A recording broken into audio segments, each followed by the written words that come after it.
Queer identities and queer culture in films have been represented in vastly different ways worldwide. When looking at cinema from different nations, especially queer cinema, it is important to look beyond ideas such as, is this outwardly gay? Do the characters come out?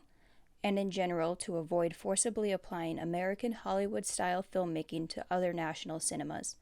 There may be similarities found in films from broader regions, such as the Western world, but moving into a closer study between nations such as France and the United States, there are differences in how queer life is portrayed on screen.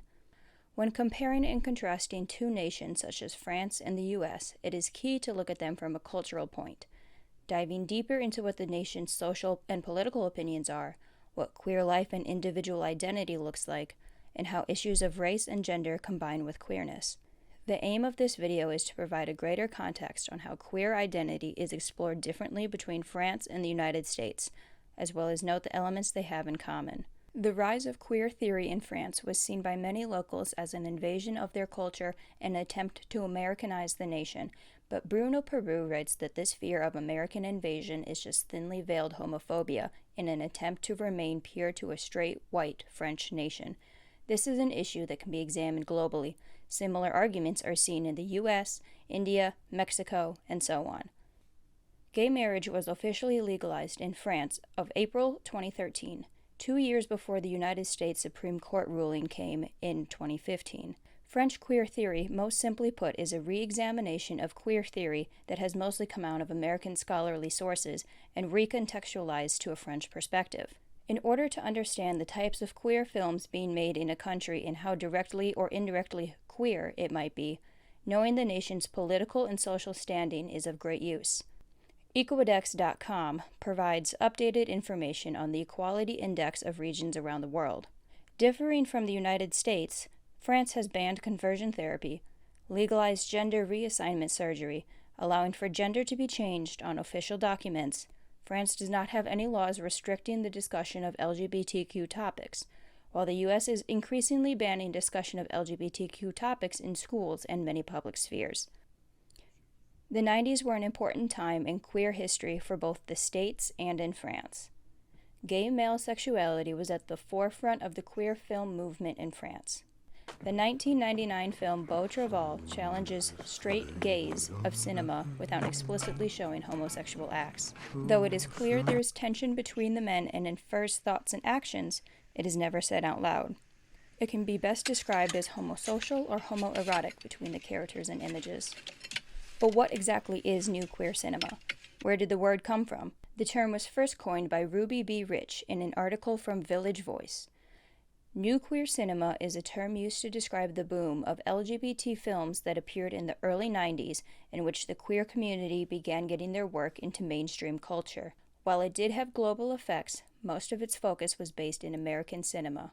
This caused some resistance at home in the US and in France. As mentioned earlier, countries had different viewpoints of queer people and thought pushing queer cinema could change the national identity.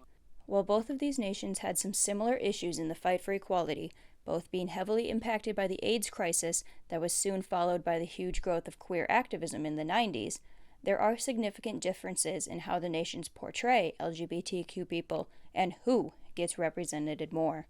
First, I'd like to dive into some of the significant differences Immigrant Magazine notes between American cinema and French cinema. American films often have very detailed, carefully constructed plots, creating a sense of reality, while many European films are less driven by plot and more focused on action and commentary on reality. The article states, when viewing a European film, the viewer should pay closer attention to body language than facial expressions. Silence is seen as a virtue. American films, on the other hand, talk and keep talking. The difference is seen in the 1974 French film Je tu et elle, a film that takes its time working through the separation and loneliness of a woman from her ex-lover. Rarely does she speak until she is reunited with her lover, and once more words are exchanged and a connection is formed between the two women.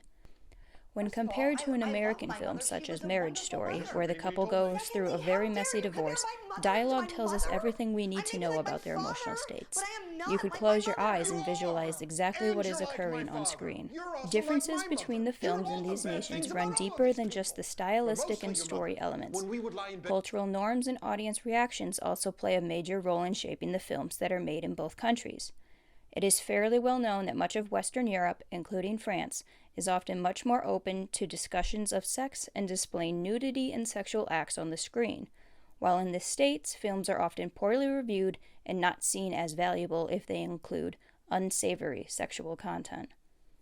Cinema has been an important tool in exploring identity on all levels: how men and women are supposed to act versus how they break from social bonds, the role of religion in people's lives, the ethnicity or race of people, and how they navigate the world. Sex scenes in queer films are not gratuitous, but as the article argues, are essential to the normalization of queer identities. Including moments of intimacy between same-sex couples is crucial for the normalization of queer individuals and deserve their equal space in film. If heterosex is allowed in French cinema, then queer sex deserves the same right to be shown. A Film Quarterly article from 2014 sheds light on the modern American discourse of pornography versus art. It does a deep analysis of the use of sex in films and the American audience reactions to the French film Blue is the Warmest Color. Many American critics have deemed this film to be pornographic, though anyone who has seen actual porn would know that this film is far less graphic than what can be found online today. The American perception of what is or is not acceptable sexual content on screen largely boils down to a reinforcement of heterosexual norms as being the tasteful way to show sex. In American queer films, this often forces the characters to be molded into family-friendly, "Hey, we're not so different from you," depictions that often aren't representative of the richness of queer culture. The sort of gay film that you can show grandma, who says she's accepting but is always making remarks about people at the grocery store. Non-straight individuals often have intersecting identities that are far less represented on the screen, such as queer people who are Black, lesbian women, and trans or non-binary people. Mainstream cinema or films coming from the Western world have been very white and male-dominated, taking up the overwhelming majority of films being created and seen by others. This is an issue for the medium of cinema as a whole, but is also very prevalent in queer cinema as it remains heavily white-dominated. Time Out, a website focused on global queer news and journalism, compiled a list of the 50 best LGBTQ movies of all time. I broke down this list into different categories of gender, race, and where the film was produced to get a sense of who was being shown in queer films. Only 10 out of the 50 films feature the main character as a person of color. 11 of the films explicitly tackle issues of gender nonconformity or include trans characters. Half of the films on the list originate from the US, with the UK coming in second with 11 films, and France and Italy sharing third with 3 films each. Variety magazine reports that less than 20% of French films include non-white characters, exposing the huge issue of underrepresentation of minorities in French cinema. There are well-known examples of French cinema tackling issues of race, as seen in Beau Travail, where lasting issues of European colonialism on the African continent are present. It is far more common for French films, both queer and heterosexual, to be based around white characters. Though it has its own flaws, American queer cinema has gotten progressively more diverse in its inclusion of people of color. Deadline News reports on UCLA findings that the percentage of leading roles played by people of color in the last year's top 200 films has nearly quadrupled since 2011. As seen in the breakdown of film roles by the UCLA, roles in the country are becoming more diverse, but are still largely taken by white Americans. American films are far more likely to tackle the intersecting issues of race and gender with queerness. This has been seen through a variety of films such as Paris is Burning, which documents the lives of drag queens in New York City, many whom are people of color, trans, and overall just don't fit into the expected lives of the rest of the city. The Oscar-winning film Moonlight by Barry Jenkins showcases the defining chapters of a young Black man's journey growing up and coming to terms with his attraction to other men. Tangerine follows a Black transgender sex worker whose boyfriend cheated on her and she sets out to find him. This film includes a cast of various people of color and different representations of gender identity, reflecting the joy and hardships faced by trans and other non-cis identities. Looking at films from a cultural perspective to gain background in how that specific culture operates allows for more open conversation about cinema from a global perspective. There is no one way to be queer, and there is no single way to represent queerness.